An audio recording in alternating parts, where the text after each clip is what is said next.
you are affiliated with, that would be great. Let's go ahead and start with Laura Martich. Hi, everyone. It's great to be here. My name is Laura, and I'm with the Arizona Department of Environmental Quality's Air Quality Planning Improvement section, and I am working on the RETO project as a planner. I'm here in that capacity today. Laura. Fatima. Hi, everyone. Fatima Luna. I am the City of Tucson's Chief Resilient Officer, and I'm happy to be here. Thank you. Dustin. Hi, Dustin Fitzpatrick. I'm the Air Quality Manager for PAG. And Jeanette. Hi, good afternoon. I'm Jeanette DeRyan, Transportation Planning Director here at PAG. Zachary. Hi, my name is Zachary Dorn. I am also a planner at ADQ at the Air Quality Improvement Planning section. Hannah. Hi, everyone. Hannah Oden. I'm planning coordinator with PAG, and hopefully you can all hear me okay. Yes, we can. Thanks. Jessica. Hi, I'm Jessica Wood. I also work at Arizona Department of Environmental Quality, and I'm working on the technical aspects of the RETO plan. Thank you. Yi. Hi, this is Mead Meyer. Did you say Mead? I said Yi, but go ahead, Mead. Oh, it rhymes. I'm sorry. I'm one of the planning managers at PAG and more involved in this through the GIS end. Thank you. And Yi. Hi, my name is Yi. I can't see myself. I just want to sure everyone can see me. Anyway, I'm from the Arizona DQ, and I work on the RETO PM10 plan as the modeler. Thank you. We can see you. Thank you. Crystal.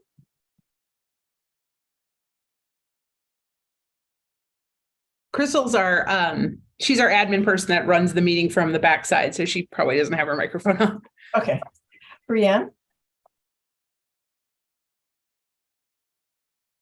Hi, Brianne Hoishman. I'm admin support at PAG.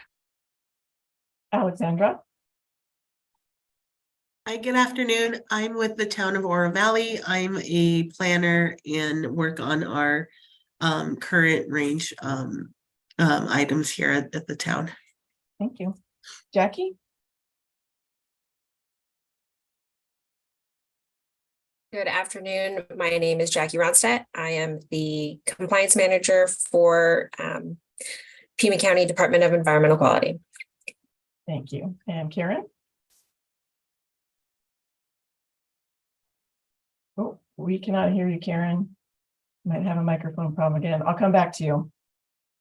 Manisha. Hi, Manisha Butra. I'm here from Mayor Romero's office, just listening in. Thank you. And Rupesh.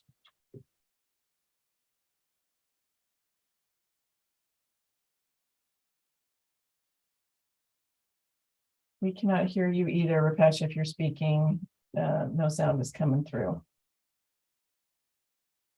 I will come back to you also. Abigail. Okay, I am Abigail Okrent. I am with Pima County Department of Environmental Quality, and I'm the rules writer.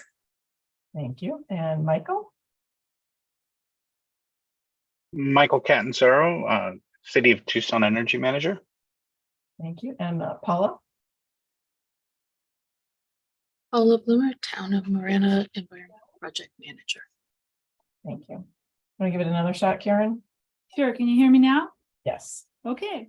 I'm with Pima County Environmental Quality, Outreach and Education. And Rupesh, do you want to give another try? Certainly. Good afternoon, everyone. This is Rupesh Patel speaking from Pima County DEQ. I'm the Air Permitting and Monitoring Manager. Great. I think that was everybody. And I am Natalie Shep. I'm the Environmental Planning Manager for Pima County Department of Environmental Quality, and I am the chair of the Air Quality Subcommittee meeting.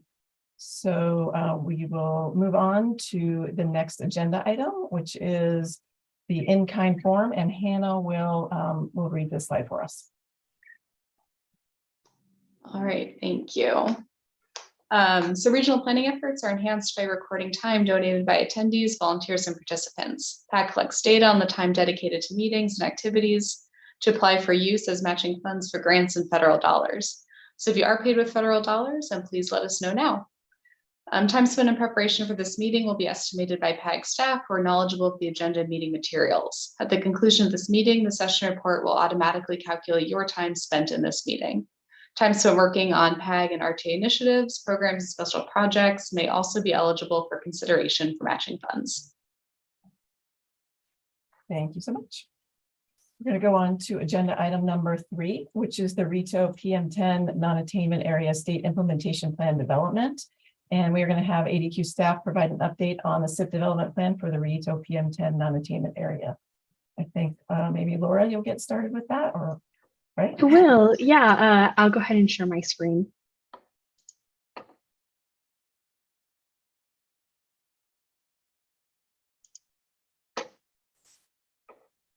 All right, is that clear and visible to everybody? Okay, awesome. Well, we'll go ahead and get started. Thanks for the chance to introduce the team earlier. I'll also note that last I saw, Chelsea, interrupt me if you're here, but I believe a member of our team is missing due to a meeting conflict. But our manager, Chelsea Fenton, also in the air quality improvement planning section at ADQ, is another resource on this project, aside from the 4 folks who already introduced themselves. But I'll go ahead and jump into the presentation. So today we're talking about the Rito PM10 non-attainment area plan. This is a project that ADQ has been working on since late last year. So we are well into the planning process. And the goals of today's presentation are threefold. We'd like to provide a background on the Rito PM10 non-attainment area, provide a status update on our project, and also just give an opportunity if there are any questions you'd like to ask. So I'll go ahead and kick it off with an introduction to the Rito PM10 non-attainment area. I'm sure this map is quite familiar to many of the people on this call, but if not, this is the Rito PM10 non-attainment area highlighted in this gray color on the map. It consists of 9 townships in northern Pima County, extending west into the Silver Bell Mountains, north to the boundary with Pinal County, east into the town of Marana, and south all the way down to Saguaro National Park. So that hopefully gives you some orientation geographically of what we're talking about. A few major features of the PM10 non-attainment area. First, you'll notice the I-10 highway here traverses it in its eastern half. I also mentioned that this area overlaps with the town of Marana. In fact, most of the town of Marana is within the footprint of the non-attainment area. And then there's a couple of key points I'd like to note within the area itself. The first is a handful of some of the larger PM10 point sources in the non-attainment area, which are shown on this map. And then also shown on the map are the PM10 monitors located in and around the non-attainment area, shown with the black stars. So there are 2 county-operated monitors shown on this map, one just outside the northern boundary and one just outside the eastern boundary of the non-attainment area. And they are operated by Pinal County and Pima County, respectively. There's also a single state-operated monitor shown on this map, sort of in the center of the eastern half of the non-attainment area. It is the only monitor that falls within the boundaries of the non-attainment area, and it is used to make decisions of attainment and non-attainment for the NACs in Rito. So now we all hopefully have the same picture in our head when we talk about the Rito PM10 non-attainment area, and I'll provide at this point a brief regulatory history of Rito. So in 1987, the PM10 NACs, or the National Ambient Air Quality Standards for particulate matter under 10 microns in diameter, were promulgated by EPA. And at this time, Rito was listed as a Group 1 area for this new air quality standard. Ordinarily, EPA, upon promulgating a new NACs, will divide the country up into attainment and non-attainment areas. However, for this particular NACs, at time of promulgation, there wasn't sufficient monitoring data to make those determinations. So instead, the country was grouped by their modeled likelihood of violating the new standard. And as a Group 1 area, Rito was considered to have the highest likelihood of violating the new PM10 NACs. And in fact, it was ultimately designated as a non-attainment area. In 1991, all Group 1 areas, Rito included, were in a single action designated as moderate non-attainment areas, and this is when Rito first received its non-attainment status. Later that same year in 1991, ADQ submitted a non-attainment area plan for Rito, but this SIP revision was determined to be incomplete by EPA. So a few years later in 1994, ADQ resubmitted a new SIP revision for Rito, and this time the non-attainment area plan was determined to be complete. However, no further action was taken on EPA's part to either approve or disapprove this air quality plan. And this is important to note because what it means is Rito currently does not and has never had a non-attainment area plan in effect for this area. In 2006, while EPA had not acted on that 1994 submission, they did make a finding that Rito had attained the PM10 standard by the attainment date. So when Rito was initially designated as non-attainment for the PM10 NAAQS in 1991, 1994 was set as the deadline by which the area was to attain compliance with the new NAAQS. And this was a goal that was achieved. Based on 1992 to 1994 monitoring data, Rito had attained the PM10 NAAQS. And what's more, in 2006, at that time, Rito was continuing to attain the NAAQS and the monitor was still showing clean data.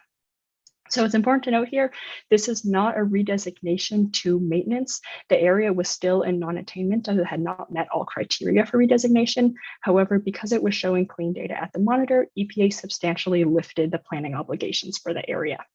In 2008, ADQ did submit a limited maintenance plan and redesignation request for Rito to try and move it into maintenance, but no action was taken on this plan by EPA and it was later withdrawn. So where that leaves us today is the most recent action that has been taken relevant to the Rito PM10 non-attainment area by EPA is that 2006 finding, which substantially lightened planning obligations. But there's a caveat there, which is that those lightened planning obligations are suspended only as long as the monitor is showing clean data. If it begins to start exceeding the PM10 NAAQS once again, it's within EPA's authority to put those planning obligations back in place, which leads me to some more recent monitoring data from Rito. So for those who aren't familiar with the structure of the PM10 NAAQS, the way that they work is they set a concentration for PM10 in the ambient air, and we generally want to stay below it. We're considered to be in compliance with the NAAQS if a monitor exceeds that standard no more than 1 day a year. So we are looking at a graph of some summarized monitoring data from Rito. The green line represents our goal. It's set at 1 exceedance day per year. And if we remain at or below that line, we continue to be attaining the NAAQS. However, the blue line, which shows actual monitoring data over the past decade or so from the Rito monitor, clearly indicates that this is not the case. Most years we have more than 1 exceedance of the PM10 NAAQS, and in recent years, it's much more than 1 exceedance of the PM10 NAAQS as exceedance days are increasing in frequency. 2023 isn't on this graph yet as the year's not yet over, but we've already had a good handful of exceedances at the Rito monitor this year as well. So really the key takeaway from this graph is that this prompts us to action, and that's for 2 reasons. First, we want to develop a non-attainment area plan for Rito in anticipation of legal obligations. So as I mentioned earlier, there currently aren't any planning requirements in Rito. But because our monitor looks like this, it's well within EPA's authority to issue a SIP call for Rito. And what that would do is it would be a formal requirement for ADQ to begin developing a non-attainment area plan, submit it to EPA by a certain date, and provide for attainment of the standard by a certain date as well. This actually happened recently elsewhere in the state. The Yuma PM10 non-attainment area located further west was formerly in a very similar situation to Rito, where it had been showing clean data at the monitors and had had its planning obligations substantially lightened, but then its monitor started to exceed again. And as a result, EPA did issue a SIP call. And so we are working on the non-attainment area plan for Yuma right now at the agency. Now, by proactively working on a non-attainment area plan for Rito, which does not have a SIP call in place at this time, we can benefit ourselves in 2 ways. First, were a SIP call to be issued by EPA, we'd be in a good place because you would already have a head start on the work of developing a non-attainment area plan. But we're also hopeful that timely development and submission of a non-attainment area plan to EPA could in fact circumvent a SIP call altogether, and it may never need to be issued. So that anticipation of obligations to undertake air quality planning in Rito is one of the main reasons why we're developing a non-attainment area plan at this point. But I also want to make clear that's only one reason among multiple. It's also a matter of public health that prompts us to developing this plan. The National Ambient Air Quality Standards, or NAQS, are designed to be protective of human health and welfare. So we have a monitor that's so clearly violating the NAQS in this way. We know that there's an opportunity to improve the quality of ambient air, and in doing so, improve public health and welfare locally. So that's another important concern of ours as an agency tasked with protecting Arizonans' health.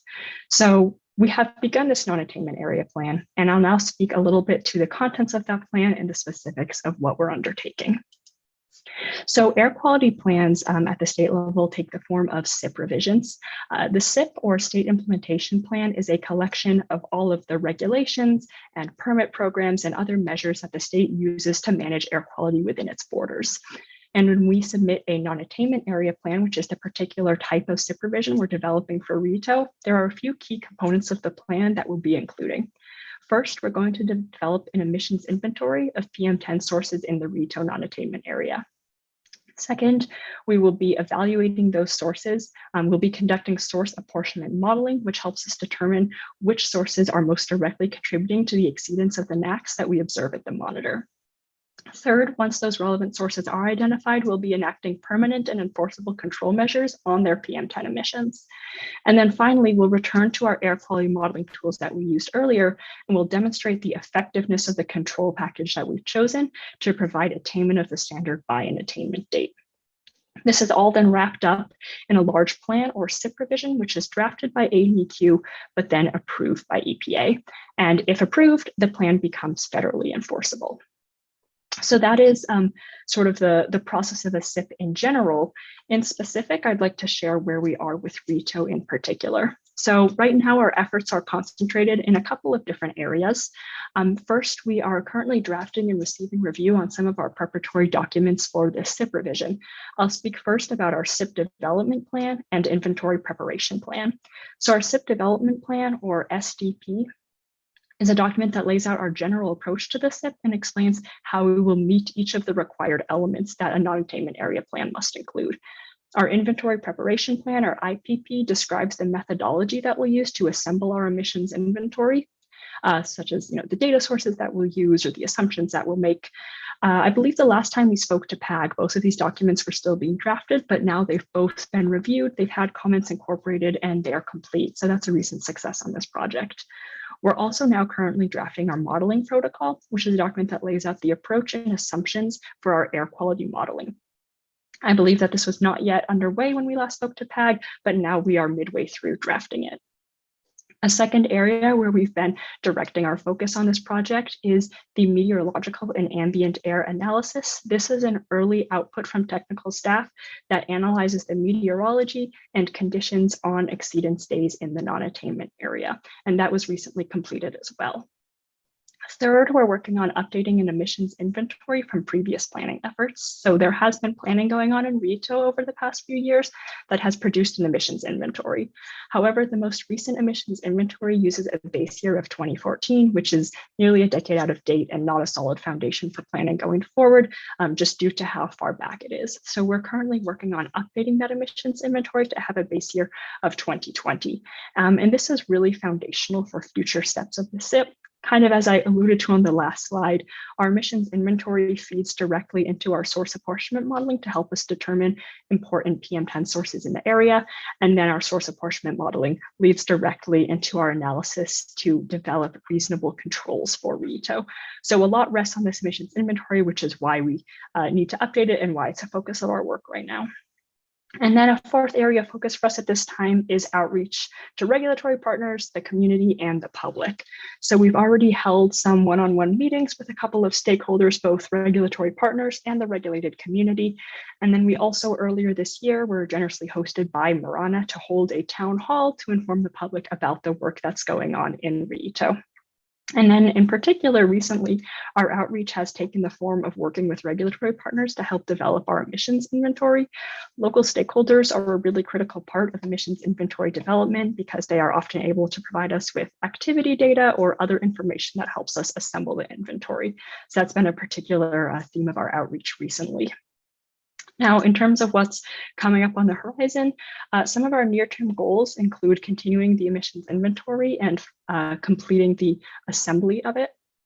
We also wish to complete our modeling protocol and hand it off to EPA to get some feedback on it so that we can hit the ground running with source apportionment modeling as soon as that emissions inventory is finished. And then we're also continuing to look for opportunities for stakeholder engagement and develop those. As I mentioned, we're working with local partners right now on our emissions inventory, and this working relationship will only continue and grow more critical moving forward for the success of our project, as local stakeholders' input is really important for later stages of our SIP. Local stakeholders help us when we're conducting our modeling. They can help us ground truth assumptions and give other input.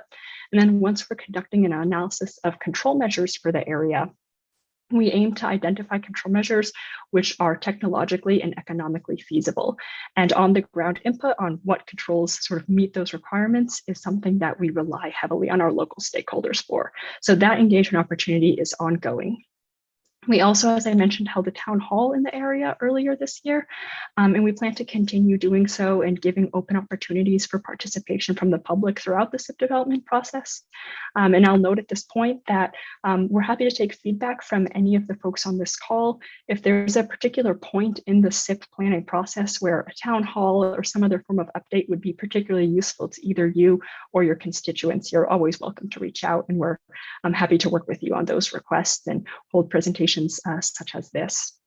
So that really summarizes where we're at with RETO, where we're going with our planning in the next couple of months. I want to make sure that one thing I leave you with is all of our contact information. Should you have any questions in the future, if you want an update on our project or want to get some particular questions answered, you're always welcome to reach out to us, and we're happy to chat with you about project progress and how it's going.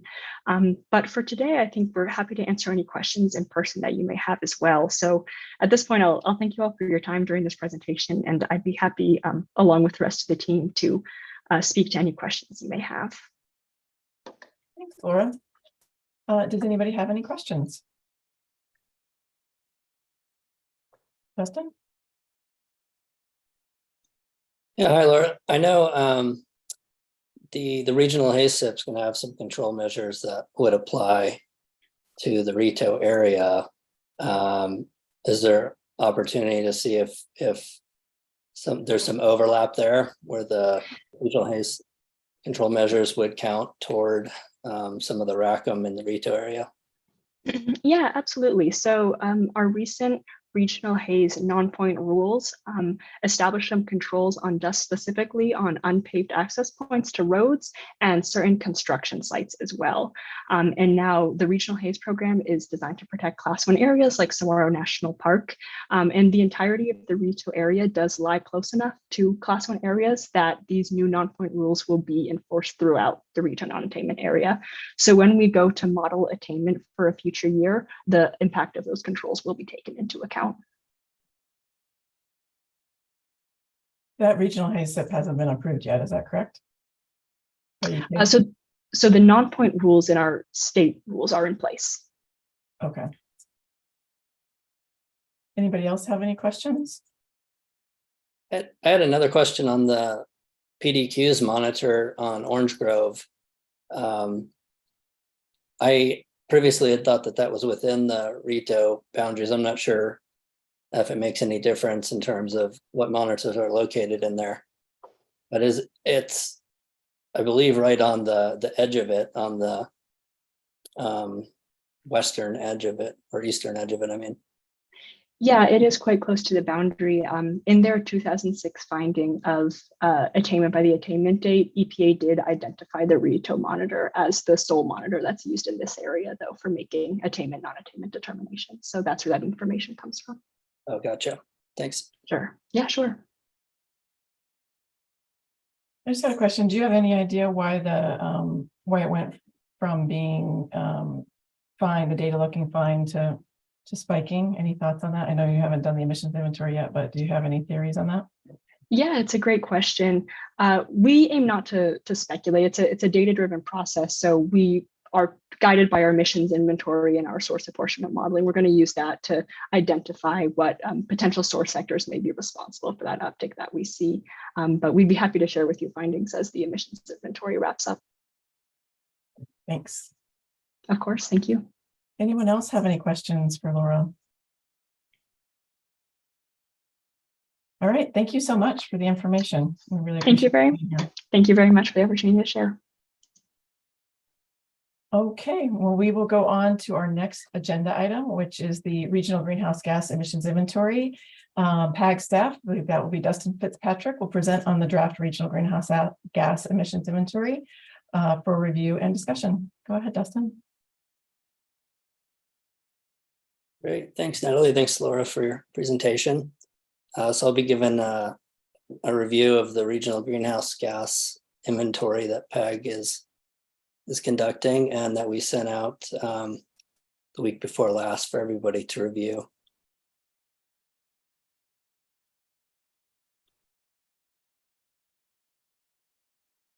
Okay, so the current report, we have done this report biennially in the past. The current one will cover calendar years 2016 to 2021, so that's a 6-year period. Like I mentioned, the draft report was distributed out to our EPAC and AQS members, as well as the source data providers for review and comment. And we're looking for those comments to come back by this Friday, the 15th. So we can move into final review for presentation to EPAC in October. So the overarching inventory is for Eastern Pima County community, essentially, the eastern half of the county, which contains 99% of the population. And then within that overarching inventory, there's some subsets. The largest one, the City of Tucson community. So that's everything within the City of Tucson limits. And then within that subset, there's the City of Tucson government, which is a subset of the City of Tucson community. And then a separate and fourth inventory is the subset for Pima County government emissions. And that's a subset of the Pima County community. So in 2021, the City of Tucson community emissions were 43% of the Eastern Pima County community total, while the City of Tucson government emissions were 1.3%, and the Pima County government emissions were 0.9%. So there's explanations for the Pima County community being higher than the City of Tucson community, even though they're relatively close in population. Some of those explanations are that we grouped the aircraft and locomotive emissions into the county inventory just due to the challenges of separating those travel boundaries. Also, the location of cement production is within Pima County, so that goes into the county inventory. And then also the Central Arizona Project water storage for the future gets assigned to the county. And likewise, explanations for the City of Tucson government emissions being higher than the county government. They provide additional services such as city water, sewer, and trash service, as well as transit services. So we'll move into each of the 4 inventories. The main one here, the Eastern Pima County community that we're looking at, again, 99% of the population in Pima County. On the left here, the bar chart shows the annual emissions totals from 2016 to 21, and then the various sectors that comprise the inventory. So you see the stationary and energy and transportation are the largest. Then we've got the industrial process with cement, waste, CAP, and energy transport. As you look at the bar chart, you can see most of those sectors have remained consistent with the exception of stationary energy, which is attributable to the reduction in emissions from the 14 million metric tons down to around 12. On the right, that's the pie chart showing the final year of the inventory for 2021 and the percentage for each of the sectors. So stationary energy being the largest, followed by transportation. That's making up 90% of the emissions in the region. Industrial processes, cement, that's the Cal Portland cement facility, contributing 7% of the regional emissions. CAP, that's included in the other category. When you conduct these inventories for the community, we use the ICLEI community protocol for the US. And so there's some liberty in what you include and not.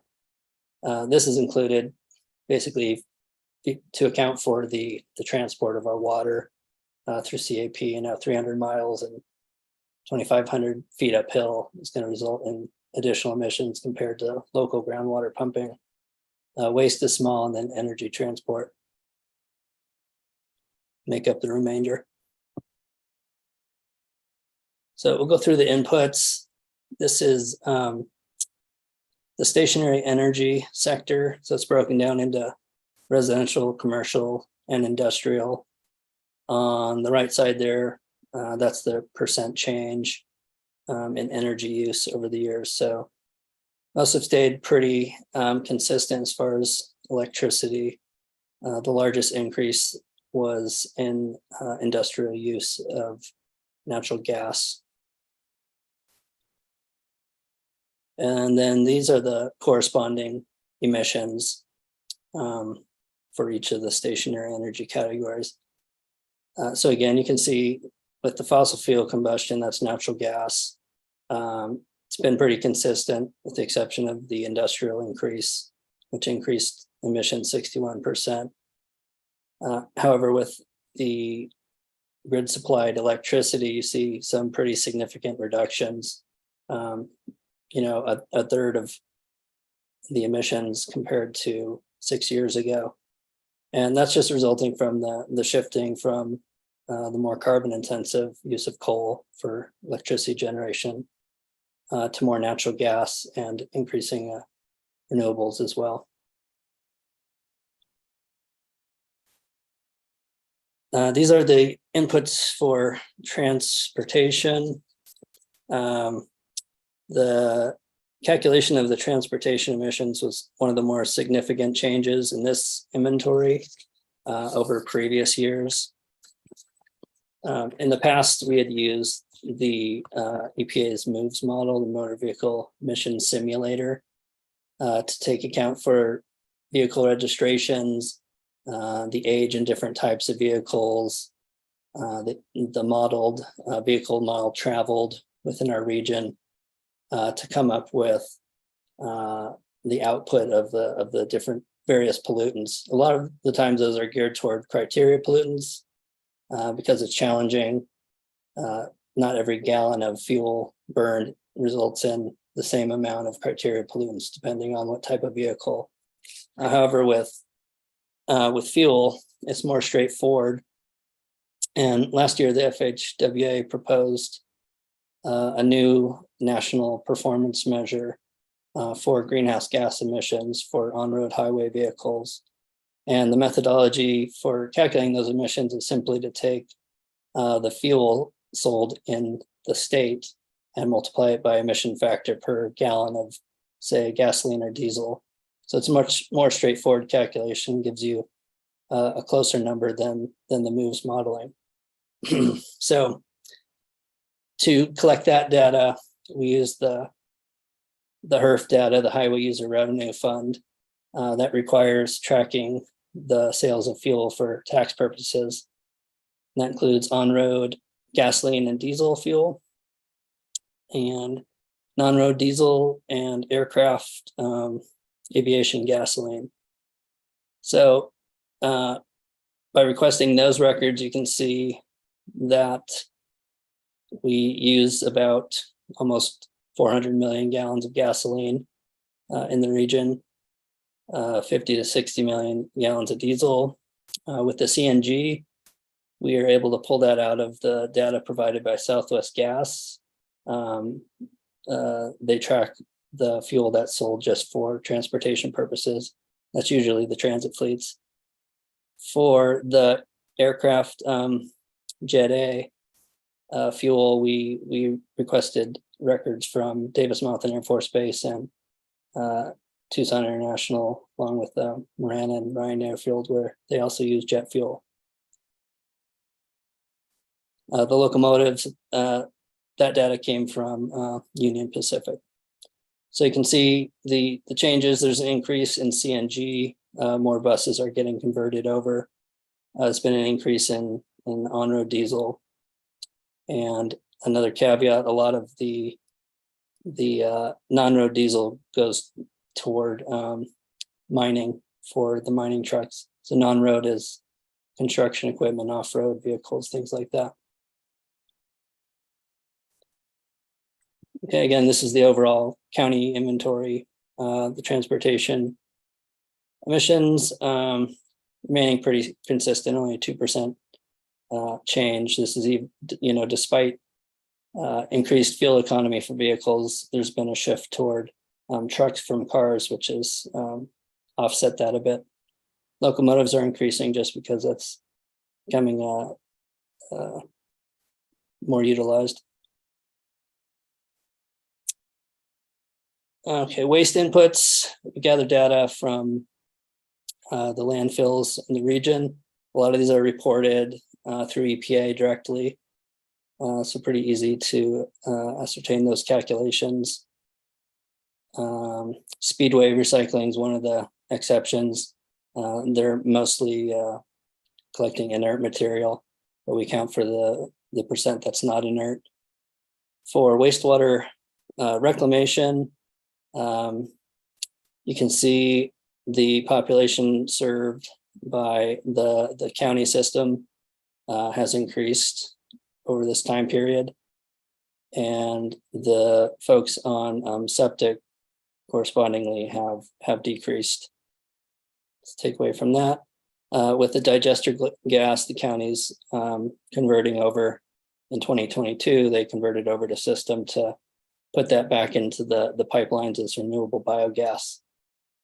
So next inventory, that'll drastically reduce. Then there's the corresponding waste emissions.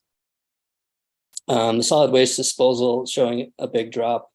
That's mostly because this 2016 year was an anomalously high year for Los Reales reporting at the city. There hasn't been a clear explanation from that, but probably the landfill gas didn't get captured in some way. And then wastewater process reclamation's gone down a bit. That leaves us with the final areas, the industrial processes, other, which is CAP, and the energy industries. So cement production, those are reported to EPA. They'll be on the next emission slide. The CAP deliveries to our region have increased a bit by 11%. Well, that's the water delivery, and then the corresponding energy used to pump that water has increased as well. So here's another takeaway on industrial processes. It's increased a bit. The CAP emissions have gone way down by 50%. Previously, they were using the Navajo generating station up till 2019, and that was mostly coal-fired energy. Now they purchase on the market, and the emission factor for the electricity has gone way down. Energy industry, we added transport. We have a Kinder Morgan facility now that transports pipeline natural gas, and they use natural gas to run that facility. So that's a very small amount. And finally, the final total on the Eastern Pima County community has reduced by 16% over the inventory period. The energy industries, that's just natural gas used to generate electricity. That's already counted for in the electricity emissions. All right, moving on, I'll get through these other subsets. They're quite similar. This is for the City of Tucson community. There's more stationary energy use than the county community. The transportation is the same at 43%. 1% of energy use from CAP and less than 1 from waste. Again, seeing where the reductions are coming from, it's in the stationary energy sector. Here's the inputs for stationary energy. Over the 6-year period, they're staying quite steady, except for industrial is dropping off on use from TEP. And there's the corresponding emissions change. Even though energy use is staying steady, emissions from grid supplied electricity are reducing drastically. Obviously, when you're using fossil fuel combustion, which is the natural gas, that's going to remain steady. There's not really a way to improve efficiency. Transportation, again, we just used a factor of 52.7% for the miles driven in the region being attributed to the city limits. So there has been an increase in diesel use and CNG, likely for transit, while non-roads gone down. There's your corresponding emissions, hasn't changed much in the last 6 years, 1.4% difference. And here's your waste inputs. Again, there's a slight increase in waste generation that's being reflected here by what's being sent to the landfills. And waste emissions, this large decrease is attributed to that, again, anomalously high reporting year from Los Reales in 2016. Otherwise, it's been pretty steady. And these are the outputs from other energy. This is the acre feet delivery that the city is distributing out in their network. So a slight decrease over the 6 years. Again, the rest of it that's getting banked is attributing to the county inventory. Okay, and finally, the total for the city, being that their pie chart had more stationary energy focus, has gone down more than the county over the inventory period, down 27%. Then we get to the government inventories that we do separately as subsets. This is for the Pima County government. Most of their emissions coming from stationary energy use at buildings and facilities, followed by, we include employee commuting in the government inventories again, something indirectly or directly that they can have influence over the commuting choices of their employees by subsidizing alternative mode use or carpooling. So most of the categories, again, holding steady with the stationary energy coming down slightly.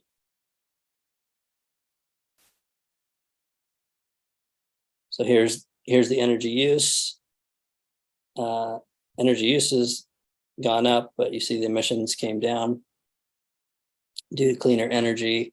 The wastewater takes a lot of energy for treatment. There's the digester gas that was getting flared and used for energy. These are going to go away because of the biogas facility built and implemented out at Tres Rios, and street and traffic lighting make up the remainder. And here's the emissions that are corresponding. Again, the grid supplied electricity going down, accountable for most of the stationary energy drops. This fossil fuel combustion, that went up quite a bit, but that's still a pretty insignificant contribution. Okay, and then we have fleet. Again, we changed over to that same approach that we used for the community inventories. by taking the gallons of fuel used. Well, previously we were doing VMT. I left VMT in there so the governments can see where which fueled vehicles are increasing or decreasing. For the county government and the city, they keep track of, much like HERF does, they keep track of how much fuel they buy for their fleet. So it was a pretty straightforward calculation. Looks like the county's using less gasoline and diesel over this inventory period for on-road and increasing for non-road. And there's the emissions likewise went down for on-road and increased for non-road. These are the inputs for waste, employee commuting, and energy generation.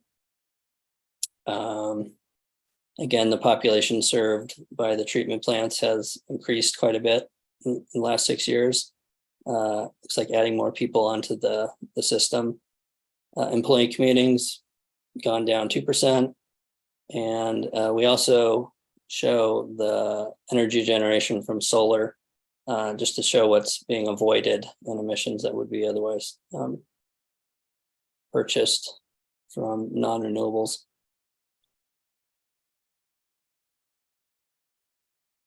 Okay, so here's the totals that you can see. Main takeaway here, there's been reductions of 17% over the inventory period.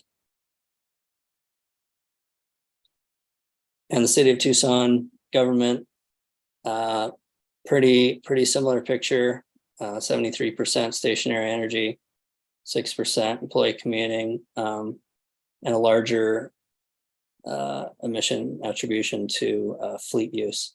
But overall, going down in the inventory period again due to the stationary energy emissions going down. And here's the emissions outputs that reflect that decrease. Tucson Water's been using more natural gas in their operations, doubling it there. And street and traffic lighting have gone way down due to LED upgrades that were conducted in 2016. You can see the drop by half of energy just from that one improvement.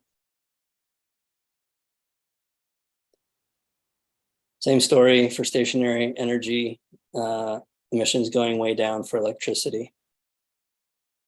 And that's simply due to the nature of the electricity grid getting cleaner.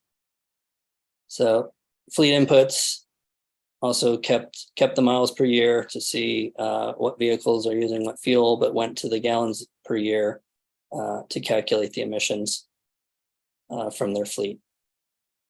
So their on-road fleet usage has increased by about a third, while their non-road went down. This is for the city of Tucson government again, waste, employee commuting, and energy generation. Likewise, with the county government, they've doubled their solar generation contribution. And overall, the city's gone down by a fourth over the inventory period.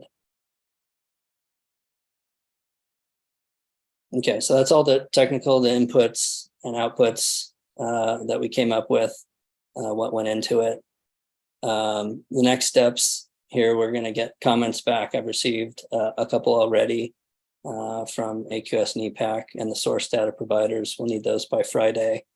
We'll review those comments and incorporate the edits that result from those and distribute the final draft to EPAC with any changes noted, and then bring it forth for approval at the October 6th EPAC meeting.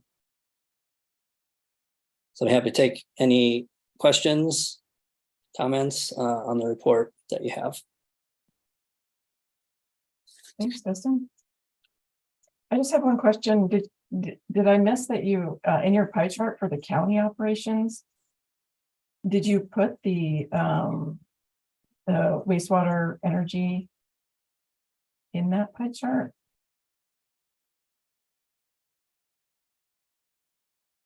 Yes, okay. The Waste 7% is the wastewater. Is that what that is? Waste Or- is, yeah, solid waste and wastewater. Together, okay, thank you. Michael, you had a question? Which is more of a comment, really. It just kudos to Dustin. I feel like this has gotten a lot better over the last few years, and appreciate all the changes you've made to improve data and collection and reliability. So I saw there's some stuff for the city I need to double check. Those are some weird numbers, especially the 2016 waste numbers. I see if I can corroborate those. And another that stuck out was the district energy from 2020, but you'll get, I'm going through it sort of with a fine tooth comb, but kudos to you for all the improvements you've made. It shows. Thanks, Michael. Appreciate that. And thanks for helping out, getting the report done. And I did check with Frank Bonias on the 2016 and didn't get a official explanation. So yeah, if Okay, cool. Something we can note it. Otherwise, I've just noted it was much different than the other years, but that got reported to EPA, and that's kind of locked in. Okay, cool. Thank you. I'll second what Michael said. We really appreciate that PAG puts this together. It's going to be extremely helpful for us moving forward with our climate planning efforts for both the city and the county. So it's well timed, and it's really going to be helpful to us. So thank you for doing that. Anybody else have any other questions for Dustin? All right, please make sure that you get your comments to him by Friday.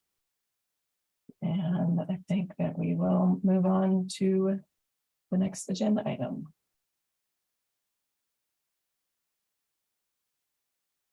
And if you want to stop sharing, I will share my screen.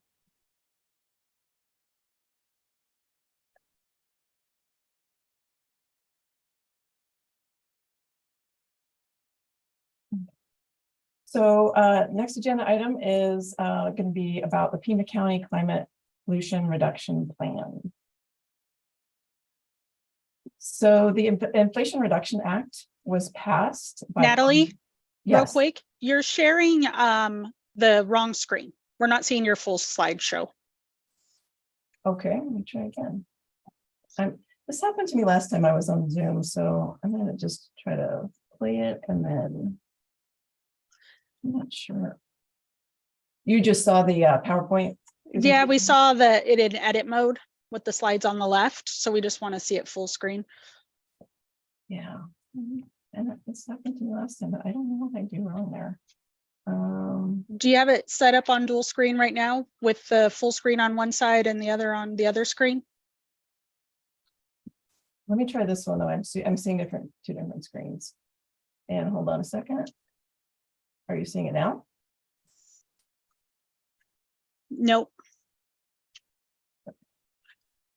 We see the presentation, just not in screen. Yeah, we can go this way if that's okay with you. I wish I could figure it out because it keeps happening to me when I'm in Zoom. Okay, well, I guess I'll just do it this way to save time. Sorry about that. Because on my screen it shows that I'm playing it, so I don't know what the difference is there. Okay, so EPA's Climate Pollution Reduction Grant came about because the Inflation Reduction Act was passed in August of 2022 by Congress. And they have allocated $41 billion to reduce climate pollution emissions throughout the country.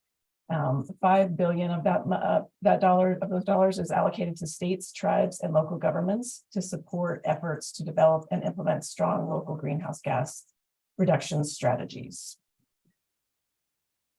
So the goals of the CPRG are to tackle damaging climate pollution while supporting the creation of good jobs and lowering energy costs, accelerate work to address environmental injustice and empower community-driven solutions in overburdened neighborhoods, and deliver cleaner air by reducing harmful air pollution in places where people live, work, play, and go to school.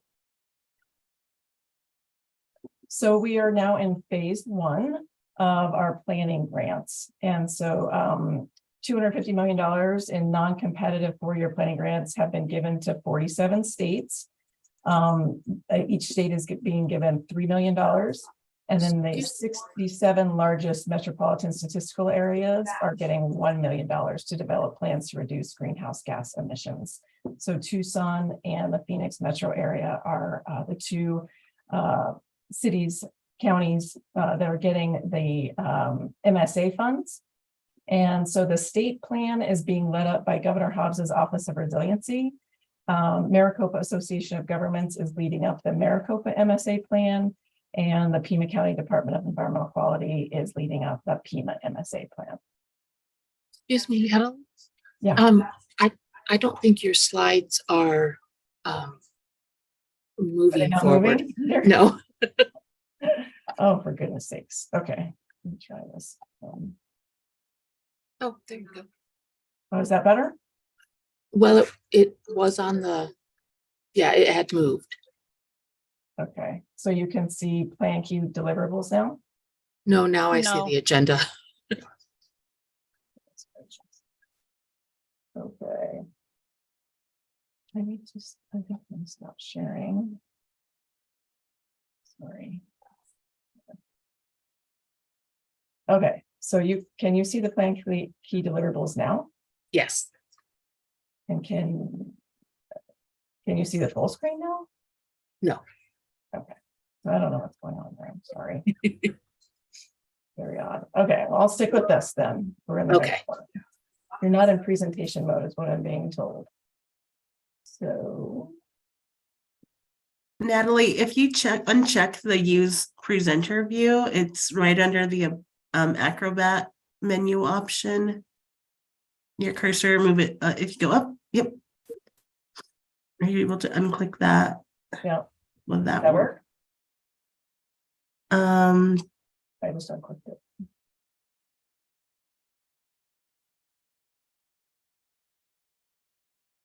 What are you seeing now? We're still seeing the PowerPoint side of things, the internal side. Can you let me see my slide now with the plan key deliverables?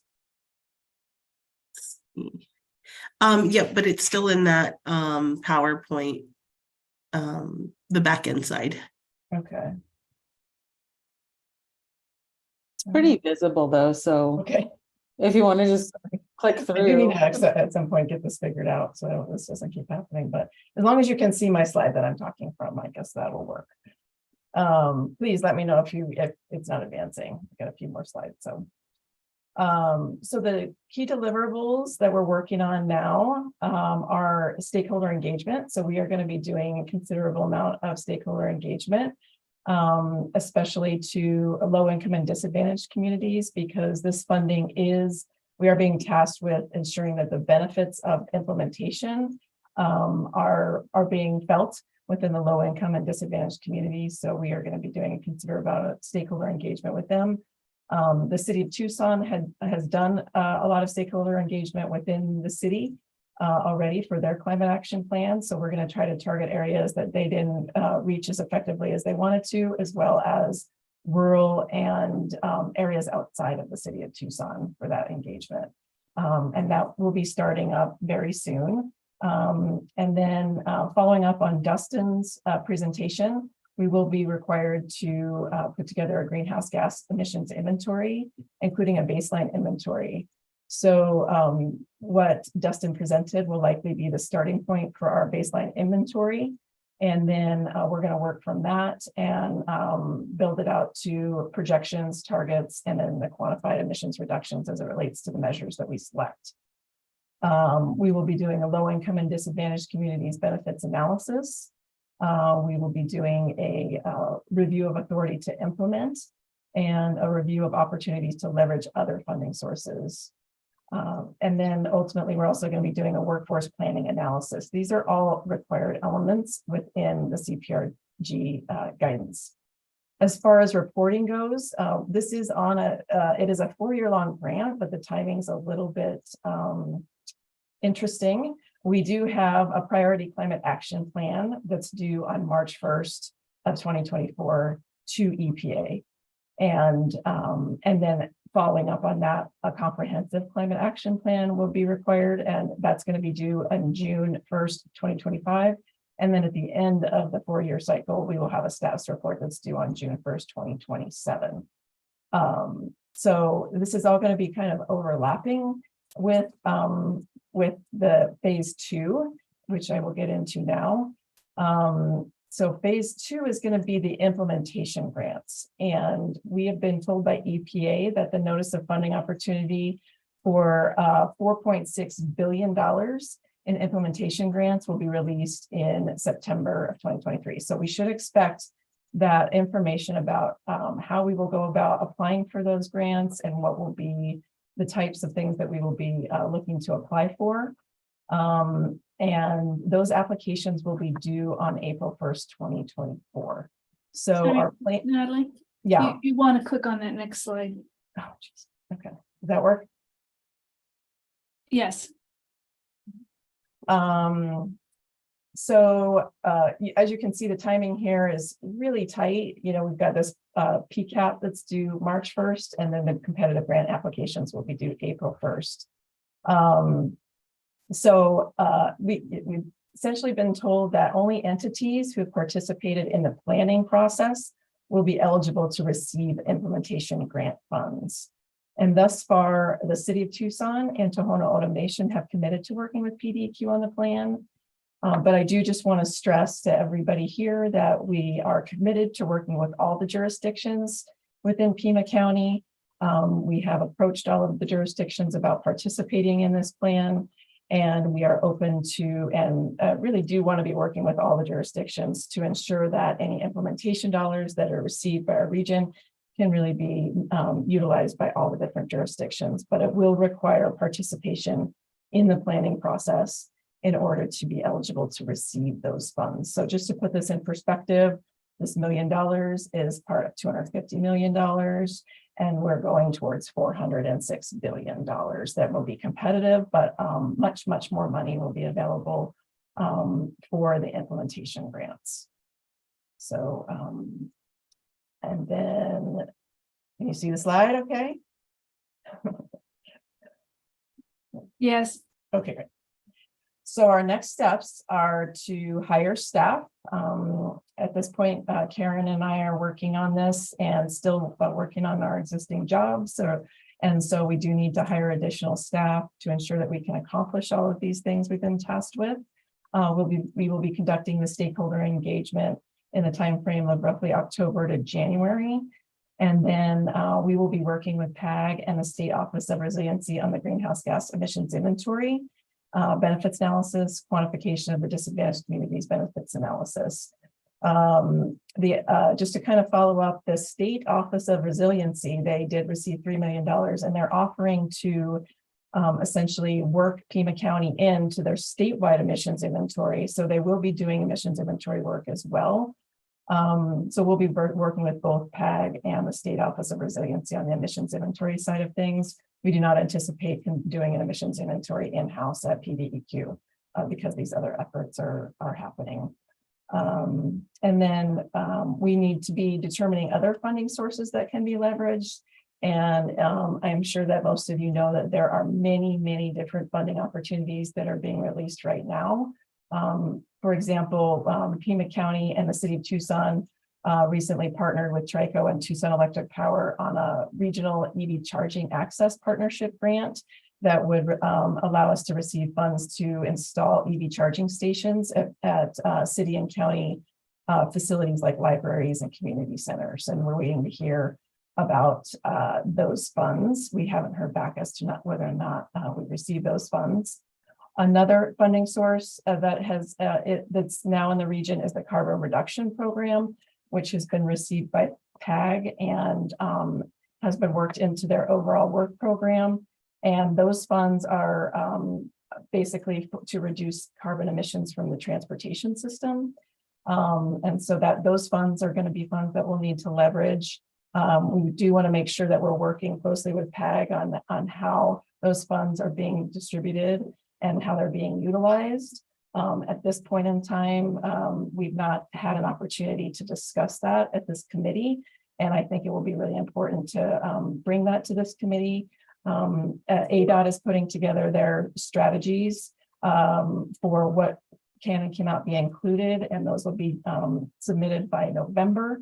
And we want to make sure that we can discuss that as part of this planning process after that. So I do think we will need to host another air quality subcommittee meeting shortly after that in order to do so. And then the city of Tucson has recently received grants, particularly large grant to replace their diesel buses with natural gas buses. So there's a number of opportunities to leverage funding. I think there'll continue to be between now and the time the plan and the application are due. And there are probably others that we don't even know about. And if we don't, we should. So make sure if you are participating in any of these funding opportunities, whether you've submitted applications or received funding already, to communicate that with us so we can make sure that we are telling EPA all the different funding sources that kind of fall in line with this process. And that's all I've got right now for this. This is just the beginning. This grant was accepted by our Board of Supervisors just 2 weeks ago, last week, actually. And so we got a lot of work to do, and we do want to make sure that we are working with you all to accomplish this as best as we can in this very short period of time that we have to put it all together before the plan and the next application are due. So anybody have any questions for me? I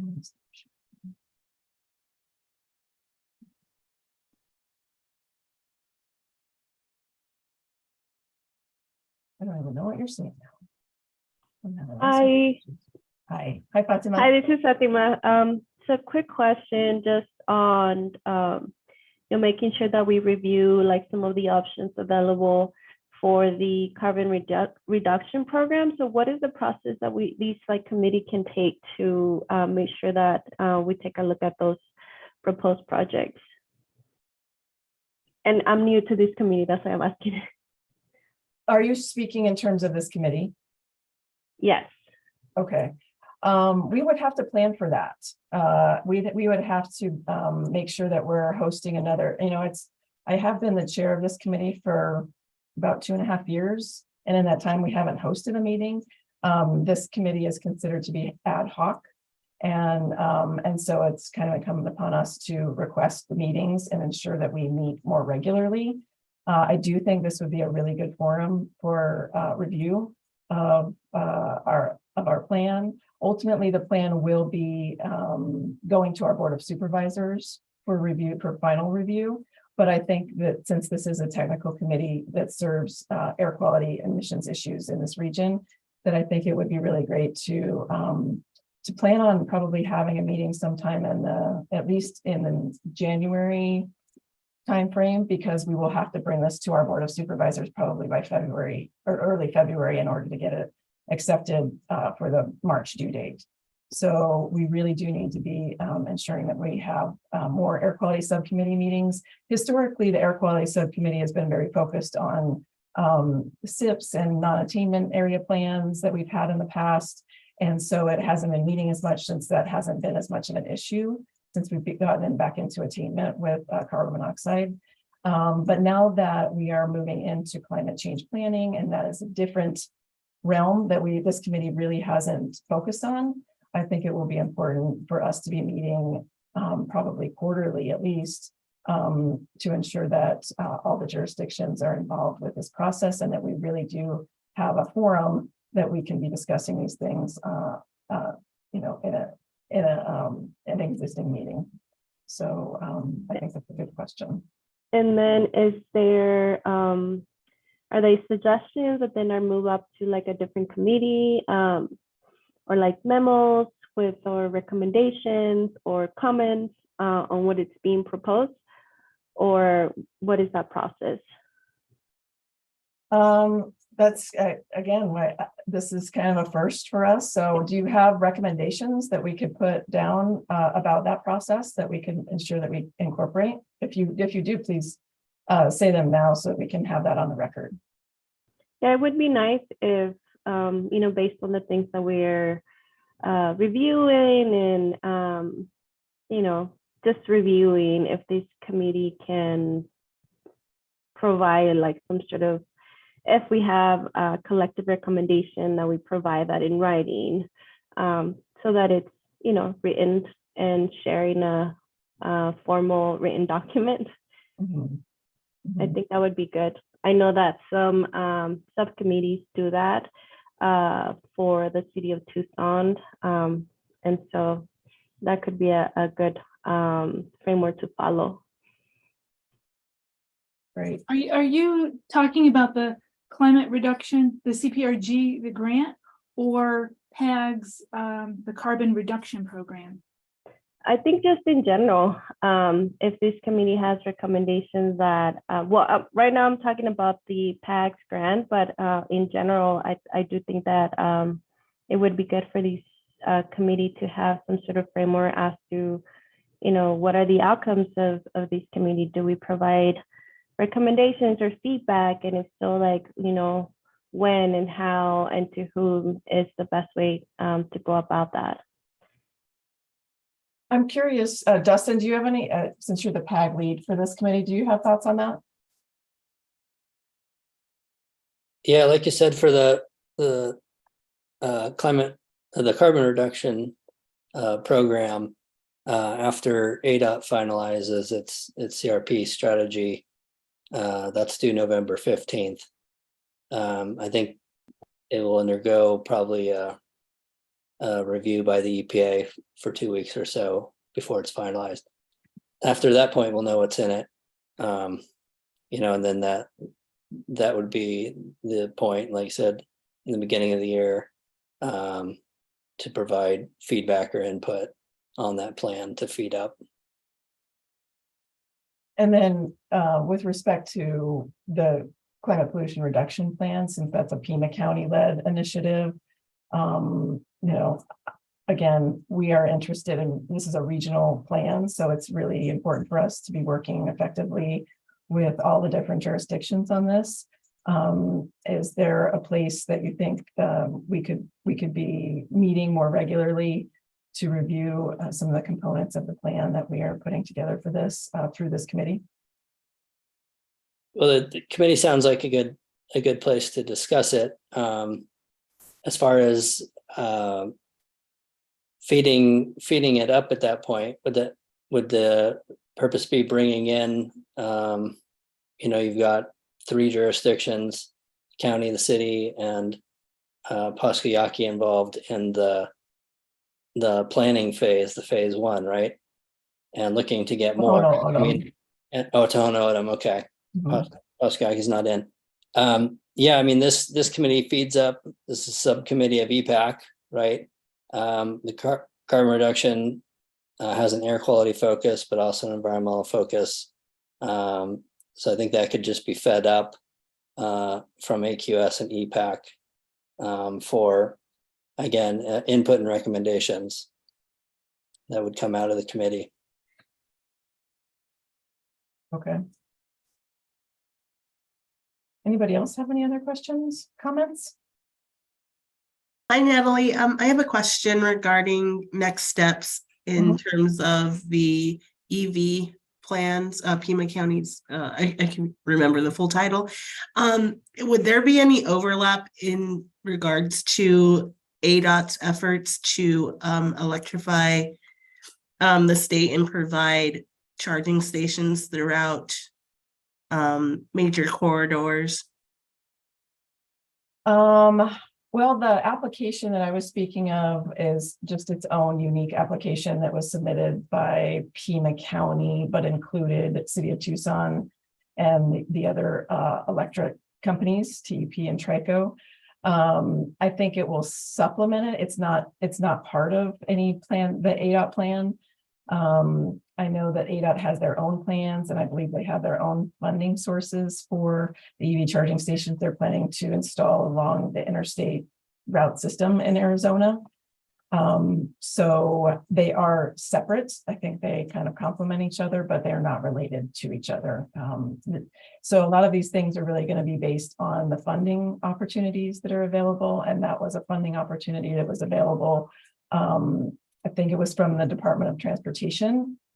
And that the city and county went together on that. But there'll be other funding opportunities because of all the funds that are coming out of the Inflation Reduction Act.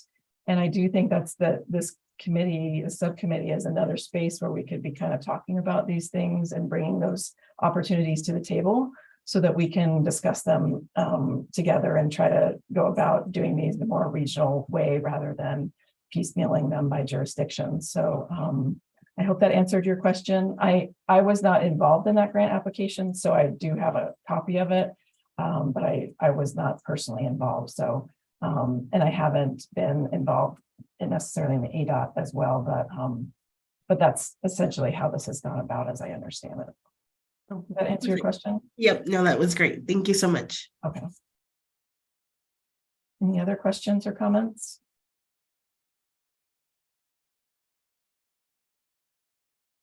Okay. I think that we can go ahead and that was our last agenda item. So I would like to request that future agendas have a future agenda item on it so that our committee can make recommendations about that. I'd like the minutes to reflect that as well, please. And if you have any follow-up comments or any ideas about this particular committee moving forward and how we can work together more effectively, please let me know. And me and Dustin, actually, Dustin's the PAG lead, I'm the chair. So please reach out and let us know. And hopefully we can host another one of these meetings within the next few months so that we can continue to make forward progress on this work. Thank you so much. Thank you. Until next time. Thank you. Thank you.